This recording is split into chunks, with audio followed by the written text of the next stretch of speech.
brought to you by the QCCS Mackay Cutters. Hi everyone, welcome to Mackay Cutters Change Game Vodcast episode 4. We're talking today about Women's Rugby League in Mackay, sort of where it started and where it is now, and hopefully where we're going to take it in the future. Today I have two very special guests with me. We've got Sam Bliss, board member of Mackay Cutters and the director of the women's program in Mackay. Welcome, Sam. Hey, Mitchie. Really excited to be here. Really good conversation to have and really share the story and the history in Mackay with the women's game. Beautiful. And also new development, NRL Development Officer, Austene Rebetzke. Welcome to you, Aussie. Thank you. Thank you for having me today. No problem. I'd like to acknowledge the Yui people of the Kulin Nation and pay our respects to elders past, present and emerging, and especially all the staff, players and past staff and players too that are part of our organisation, Mackay Cutters, that are of Aboriginal and Torres Strait Islander.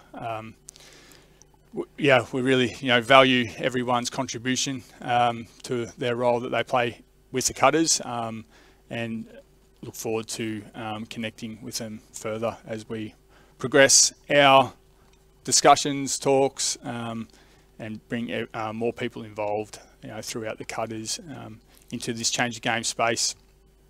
So we might talk first on how has the Mackay Rugby League women's game grown, and probably start with you, Sammy, and just talk about your experiences from playing the game in Mackay, a little bit of the link to what clubs sort of were around first and first started, and then who were the major players and drivers to help promote the game in Mackay. Yeah.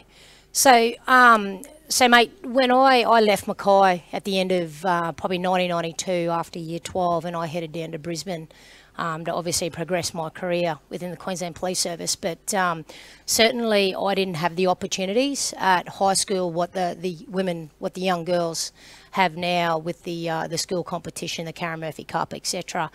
Girls just didn't play rugby league at that time, and we were all touch players, I guess, or we came from another code of sport. But certainly, whilst I went away, the game, I was introduced to the game itself prior to Mackay down in Brisbane, and that would have been around, I think I was about 20. It's a long time. I'm not going to tell you how old I am, but it's certainly a long time ago. But I played for North Devils down there. So Brisbane sort of started the formation of women's rugby league, the game itself. And as a result, I sort of still had connections back here, family, a massive family here. And I came home for holidays and all those sort of things, and linked up with Renee Cantz, who is one of our former Jillaroo, Australian Jillaroo captain, who represented Queensland, obviously the Maroons, and Australia for a long period of time. And at the time, she was hairdressing. And I know that she was really instrumental in really promoting the game and really getting the game started with the help of Greg Sutherland. God bless Greg, who's no longer with us, but certainly was an absolute advocate of the women's game, and I know that she teamed up with him quite a fair bit in those early days to really get a women's competition here. And you can imagine that would have been, mate, probably in the late 90s, I would say, when the discussions were had. So there was a lot of challenges that they faced to try and get the women's game happening here in Mackay. Obviously, the stigma of men, I guess, in the game have been there a long time. Didn't think it was a game for women, and certainly gave a little bit of pushback about whether or not it was going to be supported and things like that. But I think with the assistance and the perseverance from Greg and Renee, they ended up being a 3-club competition from memory, and I know that one of them was Magpies, and I know that the Kunst family, because Lyle played, Renee's older brother, he was an A-grade player back then, and her mother, Colleen, she's one of those ladies that would sit at the gate taking the tickets and selling tickets of entry. So she was really, not just, that wasn't just her role, but she was certainly involved in Magpies, and I can recall that there was Magpies, I think North Devils may have had a team, but certainly West Tigers come on board, and we had a couple of games. It was only like a three club competition.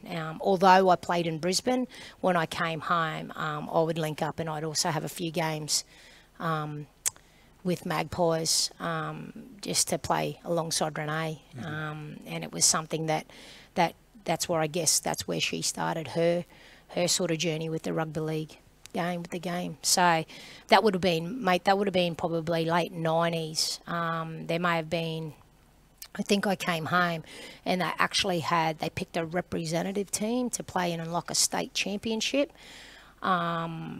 Or they invited a Brisbane team up to play against a Mackay team, which we played here at the Junior League grounds. And that was pretty much in the late 90s as well. But yeah, certainly the game itself today, like as we and I'm not sure if you're going to raise them, looking at the participation, the growth over even just the last 5 years has significantly evolved. And to be completely honest, as much as Renee is quite humble in her commitment and her drive, but she is being probably the biggest driver of the game by bringing it and probably starting in Aussie's role in the NRL space, in a development officer space, and really driving the game within the schools, and setting a foundation for those young women to come through. And now a lot of them, like even if you were to ask her now, like she would have seen some of these young girls who are now named in our Gold Stars or in our in our Maroon squad. They were just young girls playing in primary school, and she's seen the growth of them to remain in the game and really see them be successful. 100%. So if we look at those stats, so 2015-16, there was as low as 42 that's been recorded on here of number of girls and women who are registered playing rugby league Mackay. Going to 2021, it's 578. So that is a massive spike in growth, and it's all down to the great work of everyone who's been involved in the women's game and continues to support. Aussie, it's part of your role now in with NRL development and participation, especially.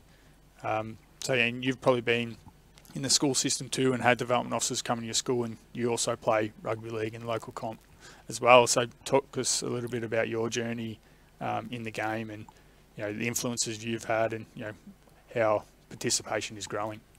Yeah, so I originally started football in 2015. It was just a local school comp then. That's when I started. And then like Renee and all that, there's a few of them that come and watch the schoolgirls footy and that. And so they asked a few of us girls to come in and try out for the first ever Mackay Cutters under-16 squad. So yeah, there was about well over 30 of us to try out for that squad.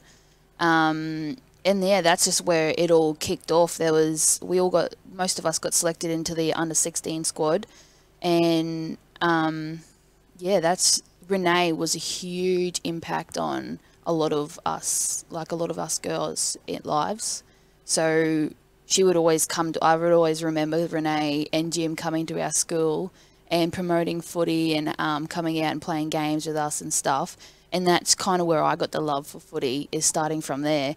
And I can just remember back to starting in 16 and then working, it's grown so much, and to see all those girls come through and going up to Gold Stars and Maroons and everything, we've all gone through it together. And just to hear Renee speak about it, she's so humble and so proud of how far we've come. And yeah, I recently come back from Moranbah, and to have a female development officer out there, the school was so amazed and stuff. So I done an afternoon session with the sporty kids in the school, and they all, the teachers were just to me, oh, do you mind if the kids ask you a couple of questions about your rep sides and all that? I'm like, no, I would love that. So they asked me heaps of questions about what I do to prepare myself, or what I do at training, and what I do before a game and all that stuff. And I felt so privileged to actually be able to answer those questions and stuff. And share your story. Yeah. Can I just, sorry, Mitchie, in relation to that, did Did you, when you yarned to the kids and had a bit of a conversation, I'm really interested to know out of the young women at the school is, what codes of sport did they come from? A lot of them come from netball and dancing. Yeah, okay. And that's where I originated from, netball and dancing in school. And then I would come into, so I would originally go from football training in an afternoon straight to ballet like half an hour later, and everyone thought I was crazy doing that. Yeah. But I loved it. I loved like mixing the different sports, and I eventually I grew out of dancing and just kept with footy. But yeah, I absolutely love it. It's good. So comparison to sort of Aussie's experience and your experience growing up, getting involved in the league and different sports, and the stigma we talked about, do we feel like the stigma's changed a lot with, women and girls being more accepted in the sport? Or? Yeah, absolutely, and that it can be demonstrated by and I can probably speak on behalf of the Women's Academy here at the Cutters. Certainly, a massive advocate is Marco Peters, our head coach for the academy, a massive driver to continue with what Renee has done. And certainly getting these academies up and running, and as a result, like our 17s, 19s, and a lot of our women's players are now being given QRL opportunity. Certainly, if we didn't have people like that, and then even look at the coaching staff, where they're actual male coaches. We have male coaches. We do have female coaches that certainly are given the opportunities as well, but we have male coaching staff there to really help continue to drive the game. But like Aussie said, I would have loved to have had the opportunity of playing footy at school, but unfortunately it just wasn't really talked about back then. And we all played netball, or for me, I was a softball and touch footballer. And I guess that's what made me, when the opportunity presented itself down south, I really jumped on board with that, because even though, like, we're looking at, when we're looking at the stats and the participation rates, and the only data we have here is from 2015, but I can certainly can assure you that the game started well in the 90s, because I think my first Australian selection was in 1997. And that was when I played at Redfern Oval. And I only had that opportunity because I got picked in the state side from playing in a Brisbane competition. But certainly now, when I think back, it wasn't, I think we would have had maybe a handful of people at a game, at an Origin game as such. It would have been, I probably could count them on my fingers and toes of spectators. But now, you look at Origin now, the women's Origin game, they're almost sellouts. How does that make you feel? Oh, look, as much as I'm extremely proud to see the game evolve. It's like, even now, like I say, they say age is a number. But certainly I feel it after a game. There's times this year that I've happened to put the boots back on, and I always come out of retirement for those one-off carnivals or games, and realistically, and it's funny, we talk about, like, everyone says, they talk about other sports and they say it's a game for everybody, regardless of age, stature, parity, disparity, it doesn't matter. But even now, I flick through Facebook that we all have access to, and I see women that are older than me, and I'm like 100, okay? So that are older than me, that are starting to come back, that have never played rugby league, but are starting to play this year. So it actually shows that it's not just for our young kids that are developing to go into these elite pathways and stuff, but certainly those who didn't have the opportunities back then are now giving it a crack and really, giving it a go. And it may not be at that standard, but it's certainly a game that they've probably sat and watched over and over in TVs because their brothers played, their cousins played, or whatever. But now that they think, if they've still got some sort of physical capability, they're giving it a go. And it, mate, to be honest, it's sometimes you don't really know what to say with the way it's evolved, and just to be part of it now. I have two young daughters that certainly don't have a rugby league background. One tried it for 1 minute in primary school when she made cap. Capricornia, but obviously other codes of sport has taken their interest and certainly supporting that. But you just never know, like my girls may take an interest later on down the track, but it's the foundations are there. Yeah, so we talk about, it's people's passion and purpose and come back to the game. It's great. And we looked at coaching, and you mentioned there's, still a lot of work to do in the coaching space, especially to get more women into those coaching roles. Is that the next stage that you see continue to grow and promote the game? Yeah, absolutely. And you know that obviously with our strategic plan up here at the Cutters, and certainly a part of our framework, which we'll still work on this year, not only to get us our own standalone team within the QRL, but developing our coaches, because we want to see more female coaches. We do have a lot of them in the junior competition at the moment, and would really like to give them the opportunities of being developed. And I'm hoping that that our head coach going into 2022, Mitch, that certainly will not only be our head coach of all the women's academies, but also coaching our coaches to be able to give them the opportunities, to be able to take away rep size, to be able to coach QRL. And this is absolutely happening because Tani Norris has been the appointed 2021 Origins coach this year. I played with Tani Norris for Australia and Queen. She originally played for New South Wales, so I played against her, and she was tough. And to actually see her be appointed as a head coach for this year's campaign, Origin campaign, is pretty exciting because she clearly has stayed with the game. She's been part of the growth and certainly has obviously deserved a spot there. So really excited to see more women come on board and taking on those roles. Yeah, so Ozzy, at the junior level, we are seeing more women in those coaching roles at that level.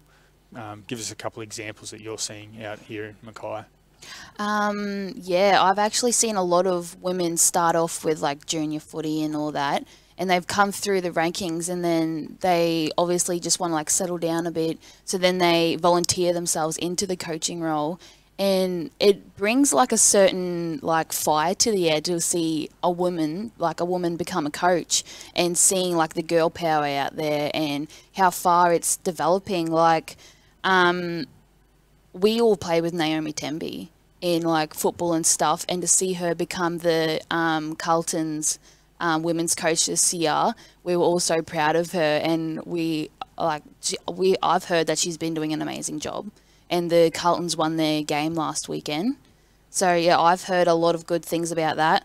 And to see the participation level in, like, women getting involved in footy, even if it's not in coaching roles or if it's in League Safe and League First Aid and all that, the participation's definitely there, and it's definitely growing for the women. Yeah, great. So if we look at the Cutters and our pathways, we've got our under-17s academy, we've got our under-19s, Harvey Norman women. They went really well this year, won all their games. Credit to everyone who was involved in that. And then we've also got a women's academy that helps feed into the Gold Stars. So we've got 4 players playing the Gold Stars this weekend against Brisbane Tigers, and they've been going really well. That's in Townsville. Let's talk through a couple of those players at the moment that are progressing, their level and, making rep teams from Mackay. Yeah, so obviously in those positions now, Jazzy Peters, obviously the name's very similar in the surname, and it's Marco Peters' daughter. I actually had Jazzy Peters. I managed the Indigenous All-Stars NRL side this year in February. Obviously not the outcome we wanted against the Maoris, but certainly played amazing. A lot of skill, a lot of commitment there. Really looking forward to see how that kid's going to grow. And she had an opportunity last year with the Queensland 18s, I believe, along with Emma Manzelman, Zoe Cook, India McPhee. These 4 young ladies have certainly proved themselves. They're very good players. Ozzy, you've probably played against with these girls. I know. I'm just thinking, I've probably played with them. So I've been fortunate enough to play with some of them, and certainly not against them. But Ozzy, what's your thoughts in terms of those ladies? Yeah, so I've played with them and played against them, and like even at trainings, they just like they just bring it all to the training, and it's so good to see them lift everyone up and bring them onto their level, even if not everyone's onto their level, but to push them and bring them onto their level. The atmosphere is definitely there, and to watch them grow. Like, I played with Emma Manselman all through my footy career, and she's such a good little player. Like, she's always tackling, and the passes are always on, which is good. Zoe Cook, I played schoolgirls again, like with her, and then we went into local club with her, and she's always been such a little, like, she's just a little ripper. She just gets in there, gives it all she has. Jazzy Peters, I can't even explain. Like, she's just gone from like athletics, and she brings it all to training, and it inspires me to be like Jazzy Peters. Like, she's gone like to All Stars, and she's definitely working her way up the ladder, and at such a young age, she's smashing it out. Indy, she's an amazing girl. She's so humble. She's good. Like, she gets on the field and she rips in. She absolutely loves the game. But yeah, to watch all those girls grow is amazing. And I guess Emma Manselman, she's got a younger sister coming up behind it, Casey, who played in the BHP under-19s competition this year within the QRL. But Emma really needs to be recognised with the hard work and commitment that she's done, that she's afforded an opportunity in the current Maroons 2021 squad this year. They've increased that squad to 32, I believe. And certainly, hopefully, at the next lot of testings and stuff, she rips in hard and really proves herself. And you know, having another Mackay player from our district on the map's going to be pretty special, I think. We always talk about the Wendell Sailors and the Dully Cherry Evans that come through, and they all play, you know, they all played Origin at some point, and we've certainly got some female representatives that are certainly, you know, with Cunsty and Dee and Brittany Brearley at Oregon, certainly are just in par. Like, really looking forward to seeing what these girls bring. But Aussie, it's amazing that just listening to you on how you define what they bring to the academy trainings, because I've seen it myself, I've witnessed it myself. Certainly are definitely good role models. And if these young girls here inspire you to really improve your skill set and to really enhance your football, you know, it's not that far around the corner that you two will be provided these opportunities. So, so really looking forward to that. So, you know, these girls have been a part of the pathway that we've got here at Mackay, like yourself, Oz, and, you know, now with the new QRL pathway being put into fruition going forward, you know, there's the same opportunities for the boys, for the girls, as there is for the boys. Starting from a new program with the Rise, you know, that more junior level, then going right through you know, 16s, 18s, Colts, and hopefully to first grade, and hopefully it's not long until we get our own first grade team here. I think we've got the talent, and definitely the participation shows it's really strong in Mackay, and you know, our academy's a testament to that. So yeah, hopefully it's not long away, Sam. Yeah, absolutely, and I'm glad you mentioned the Rise, mate, because that's obviously taken over for our under-16s academy that you talked about, yep. Aussie, that you young ladies had an opportunity to play in, and what the I guess the ethos of that particular program that I like about it is it's about not just an elite pathway. It's about any skill set that you have, just to be afforded the opportunity to learn some rugby league skills. So, you know, young girls are able to be part of that program. They could be at any level. They could be at the elite level, or they can be starters, you know. But this is about attracting people to the game, and I think it's a really smart move that the QRL have moved forward to. And then obviously when they come through the Rise and then they come to our women's academy, that starts to become that elite pathway. But all these kids that participate in the Rise program will have the opportunity to be part of the Cutters program. So, mate, look, you talk about our standalone team in the QRL next year, well, whether or not it goes ahead next year, but certainly we'll be advocating for that, because you talk about quality. Look, it's a testament here. We've talked about 4 particular players. We've talked about the mentors that still currently exist, that still remain in Mackay, that are really pushing the programs to be able to, and I'm not even talking about women mentors, I'm talking about the males that really advocate the women's game, are here to really enhance our skill set and to really get us up there. And mate, I'm looking forward, and I said this to the girls this year at the academy at their inductions, that certainly that's our vision. Our vision is to get our own team so that we can keep our local talent here to be able to play at this level, and then them be afforded the opportunity to play for Maroons or even in a Jillaroo's side. So yeah, definitely we'll continue to work on that with the QRL, and let's see. I know that we would have to keep in mind, and I know that it has had some impacts this year with some of our Gold Star players going away in terms of our own local competition, in the seniors in the women's competition, where some of our players aren't there, which may impact some of the numbers and some of the... But on saying that, I think it gives those that aren't at that elite level the opportunity to play a bit more footy too and not sit on the bench as well. So I guess there's going to be some challenges next year if we do look at, within the next 2 years, if we do look at putting our own team within that QRL competition, and how that's going to impact our senior competition here locally. But, you know, mate, to be honest, we've just got to come up and be innovative in how we do that to really keep the interest, to really increase our membership, to increase the participation, retaining our players, and certainly go forward. And if it means that we've got to start looking at a 9-a-side competition whilst the QRL competition happens, then we might do that. If we do, we split it up into two competitions as a 9-a-side, you know, like the Auckland Nines that they have usually pre-season before we go into the NRL competition, although COVID's impacted that this year and last year. But certainly maybe they're just some of the ways that we can sort of bring to the table of the women's game to keep people here interested and not really impact our local competition, because we just need to be innovative. Like, girls want to play.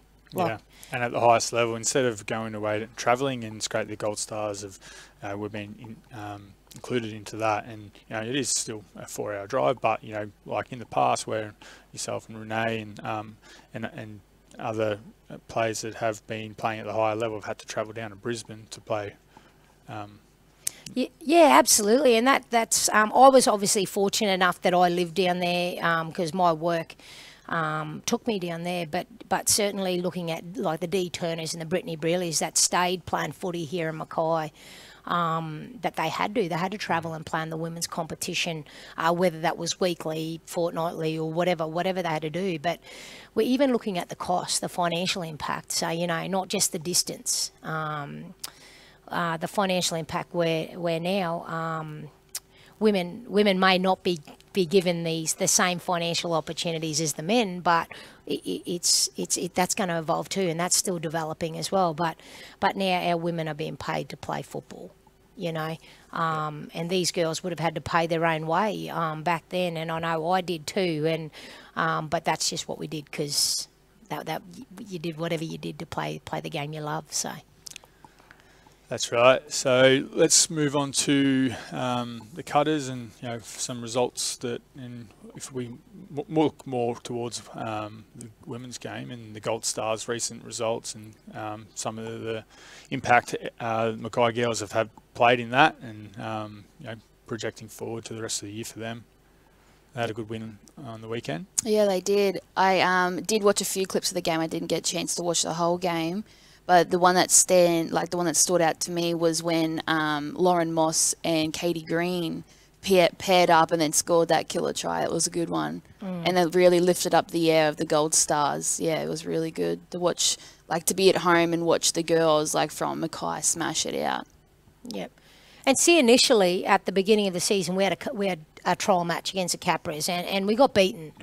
Our Gold Stars girls got beaten in that match, but I thought for me, and I was lucky because I commentated that game, but But certainly looking at where they've gone from that trial match to last week's games and looking at the highlights, certainly the girls are playing with confidence. And honestly, what stood out for me in the Gold Stars, and I know that it's a makeup of Cairns and Townsville players as well as Mackay, the Gold Stars run from the Cowboys. Certainly, for me, I thought the Mackay players really stepped up and really excelled in that game, because I think it was a 24-6 maybe. Yeah. It was an absolute thrashing from Tweed, but certainly looking forward to their game against the Tigers this week, because there's a couple of people that I know that are playing in the Tigers that may test them. Mm-hmm. But you know what? I have faith in the Stars that they're going to they're on a roll, mate. They're going to go good. Yeah, so they play in Townsville on Saturday, May 1st. So if you're up that way, make sure you do go over to Jack Mansky Oval. Yep. And check that game out. Yeah. What else? I reckon we can just touch a little bit more to wrap it up, probably on, Sammy, a little bit of your career. I reckon. Or it'll be good to finish with a couple of stories or any highlights or... Well, mate, honestly, people talk... I think the biggest probably highlight was, I guess I was probably the first Mackay person to represent Australia. And that's something that's probably a little bit of history that I can probably hang on to, but... Mate, I'll be honest, I'm nowhere as good as the likes of Renee Carnstende and stuff. Like, again, back then when I started playing my representative career, we didn't have World Cups. We had tri-series, we had like test matches and things like that. I was fortunate to play for about 7 years for the Jillaroos, and I played in the centres. 2001, probably my little bit of adversity was that we were in Auckland. We had a coach, and as much as he probably wouldn't be listening to this, but God, I hated him. We went over to Auckland, and in our preparation games, we were, and this is probably one short story, because he always said the Kiwi Ferns, they're tough, they're strong, and for us to be even close to matching them, because they held the reputation of the best in terms of the women's game back then, and this was probably in 2001, I think it was, and they said for us to be tough, we've got to train tough. So we went over there a couple of days early, and we were training, and looking at the schedule, it's like, oh my God, so we'd get up at 6 and we'd train till about 9, so a 3-hour session. We'd go back to the room, we had breakfast, we had about... there was a 2-hour period from breakfast and a little bit of downtime. Then we went back at like 11 o'clock. We went to about 1. Then we stopped for lunch at 1. Then we went back at 2. Then we went to 6 o'clock. We trained from 2 to 6. Then we had dinner. And then we went back from like 7:30 to 9 o'clock. So that happened for like 2 days in a row. And he's like, and I think it was not only to be, well, I think it was more about the mental toughness, about competing against them, whereas he didn't realise the fatigue and the physical component. Like, that's just unheard of. You wouldn't train like that for an Aussie side at all now, with your strength and conditioning and all that longevity and things like that. But he thought, that coach thought at the time, if we were mentally tough, our bodies would just get through it. So we get on, we kick off, and we score in the first 2 minutes. I think I scored the first try out in the centres, and it was like, and then we scored again. It was like, we couldn't convert back then. We weren't very good kickers, but it was like 8-0. And then all of a sudden, around the 15-minute mark, we knocked up, and they absolutely pumped us about 48-8. We didn't score another point, but certainly it obviously went down to fatigue and lack of preparation, like preparing properly. So, like, just seeing now and being part of the NRL stuff this year in February with the Indigenous All-Stars, the preparation that these girls have, and the way they look after their bodies and really prepare with nutrition and hydration and strength and conditioning has certainly gone a long way. But, mate, what ended my career from representative careers, I decided to have babies. It's certainly something that I will never, ever regret. My 2 girls are fantastic and certainly are elite athletes in their own chosen sport now today. which is a shame because I would have preferred them to play a bit of footy, but certainly no interest in that, and that's something that, as to why, probably one of the reasons why I sort of remain with the Cutters and be involved that way, because so that I can still play a little bit of footy, dabble into it a little bit now and then. But as I said earlier, I'm getting a little bit old. My representative career certainly came to an end as a result of being a mum, but I did play a game obviously been in the police now for about 28 years, and we had a game up in Townsville probably 6 weeks ago now, and it was a city country, very similar to the same format here, and managed, I am absolutely positive, I crossed the box for non-selection for the Queensland side to play Origin in July, but somehow was named in that side, so I still probably played in the pivots up there. But certainly get an opportunity to play with the likes of Steph Hancock, Tracy Bailey and Teresa Anderson. They're all former Jillaroos.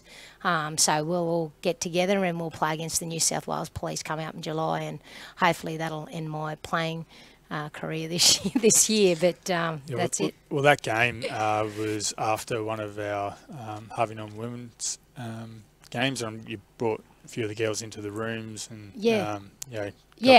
did present jerseys or have a little bit of a speech. Yeah, absolutely. And then that was so we obviously brought Steph Hancock along.